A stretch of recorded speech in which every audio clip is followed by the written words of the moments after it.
안녕하세요. 손가락 복음 선계 지휘자 강사입니다. 그날을 기다리며 해피 바이블 스쿨을 열어가도록 하겠습니다. 오늘 증거 드릴 말씀은 45강 계시록 21장 바다도 다시 있지 않더라 라는 제목으로 하나님의 말씀을 나눠보는 시간을 갖도록 하겠습니다. 계시록 21장 1절을 보시게 되면 내가 새하늘과 새 땅을 보니 처음 하늘과 처음 땅이 없어졌고 바다도 다시 있지 않더라. 4절에 가서 다시 사망이었고 처음 것들이 다 지나갔습니다 라고 말씀에 기록되어 있습니다.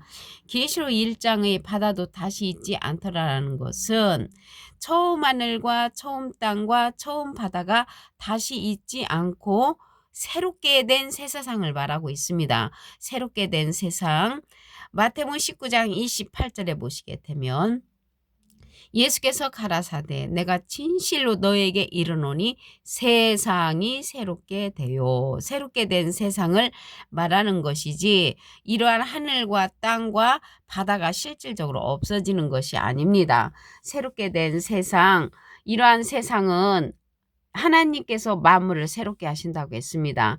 계시록 21장 5절에 가서 보시게 되면 보좌에 앉으신 이가 가라사대, 보좌에 앉으신 이는 하나님이시죠. 내가 만물을 새롭게 하노라. 그래서 새롭게 된 그러한 세상을 말하는 것이라는 것을 말씀을 드립니다.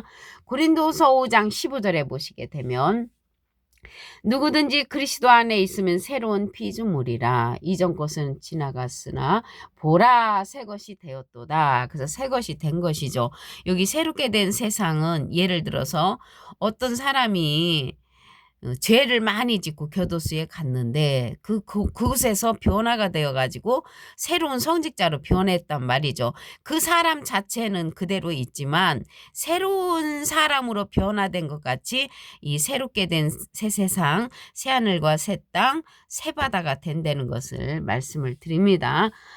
또한 이 세상을 가리켜서 이제 바다로 상징이 되어 있죠. 이사야 11장 9절에 보시게 되면 나의 거룩한 산 모든 곳에서 해됨도 없고 상함도 없을 것이니 이는 물이 바다를 덮은 같이 여호와를 아는 지식이 세상에 충만하다고 했습니다. 이러한 세상을 가리켜서 이제 바다로 상징한 내용을 보겠습니다. 마태복음 13장 47절에 보시게 되면 천국은 마치 바다에 치고 각종 물고기를 모으는 그물과 같다고 했고요. 마태복음 4장 19절에 보시게 되면 나를 따라오너라 내가 너희로 사람을 낚는 어부가 되게 하리라 라고 했습니다. 그래서 용이 있는 또한 그러한 바다를 한번 보도록 하겠습니다. 이사야 27장 1절에 보시게 되면 그날의 여호와께서 그 견고하고 크고 강한 칼로 날렘 뱀 리오야단 곧 꼬불꼬불한 뱀 리오야단을 벌하시며 바다에 있는 용을 죽이시리라. 그래서 바다에 용이 있는데 죽인다고 했습니다. 그래서 여기에서는 새 하늘 새 땅 이러한 새 바다는 새롭게 된 그러한 세상을 말한다고 말씀을 드렸습니다. 그러면 계시록 17장 1절에는 음녀가 앉은 그러한 이제 바다였죠. 음녀가 앉은 바다.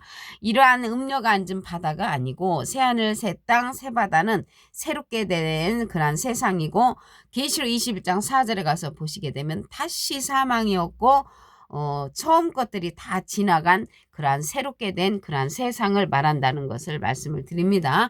그런데 신천지는 말씀하시기를 바다도 다시 있지 않더라는 것은 음녀의 교단으로 하늘 장막에 들어온 사단의 전통 교단이다. 이렇게 말씀을 하시면 다른 복음을 전하는 것입니다. 이렇게 다른 복음을 전하면 갈라디아서 1장 8절에 하늘로부터 온 천사라도 다른 복음을 전하면 저주를 받는다고 했고요. 베드로서 3장 16절에 다른 성경과 같이 그것도 억지로 풀다가 스스로 멸망에 이른다고 했습니다.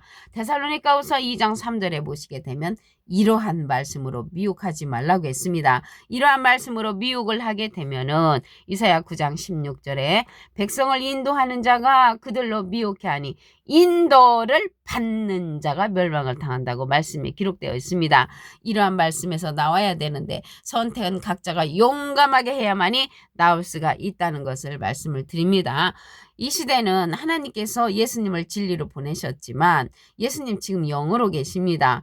영으로 계시면서 가시면서 누구를 보내주신다고 하셨냐면 보낼 보혜사 진리의 성령을 보내주심으로 예수님 대신 증거를 해준다고 했습니다. 예수님은 비둘기 같은 성령을 받으셨습니다. 요한복음 15장 26절에 보시게 되면 내가 아버지께로서 너희에게 보낼 보혜사 곧 아버지께로서 나오시는 진리의 성령이 오실 때 그가 나를 증거하실 것이요. 이 시대는 예수님 대신 보낼 보혜사 진리의 성령이 증거를 해준다고 했습니다. 요한일서 5장 7절에도 보시게 되면 증거하는 이는 성령이시니 성령은 진리이니라. 그래서 진리의 성령이 증거하는 이로 나타난다는 것을 알 수가 있겠습니다. 여기 보혜사가 나왔는데요. 이 보혜사는 대언자라는 뜻을 갖고 있습니다. 요한일서 2장 1절 그 중간에서부터 보시게 되면 누가 죄를 범하면 아버지 앞에서 우리에게 대언자가 있으니 대언자 앞에 조그만하게 삼자가 있습니다. 관주 성경 해석란에 보시게 되면 보혜사라고 기록되어 있습니다. 보혜사가 대언자니까 예수님은 하나님의 대언자 보혜사시고요. 예수님의 대언자는 보낼 보혜사로서 진리의 성령이 예수님 대신 증거해 주신다고 하셨습니다. 그럼으로써 예수님의 보혜사는 또 다른 보혜사라고 말씀에 기록되어 있습니다. 또 다른이 붙었습니다. 요한복음 14장 16절에 보시게 되면 내가 아버지께 구하겠으니 예수님이 하나님께 부탁을 해서 또 다른 보혜사를 너희에게 주사 영원토록 너희와 함께 있게 하시리니 저는 진리의 영이라고 했습니다. 진리의 영은 진리의 성령으로서 세상은 능히 저를 받지 못하고 저를 보지도 못하고 알지도 못함이라고 했습니다. 그러나 너희는 저를 아나니 저는 너희와 함께 거하시며 너희에게 계시겠음이라고 했습니다. 이 시간 이후로 또 다른 보혜사 진리의 성령을 알게 되신 여러분들은 진리의 성령 안에 거하시기를 간절히 바라겠습니다. 요한복음 16장 13절에 보시게 되면 진리의 성령이 오시면 그가 너희를 모든 진리 가운데로 인도하시리니 그가 자의로 말하지 않고 오직 듣는 것을 말하시며 장래를 우리에게 알려준다고 했습니다. 장래를 알려주는 그러한 진리의 성령의 인도를 받으시기를 간절히 바라겠습니다.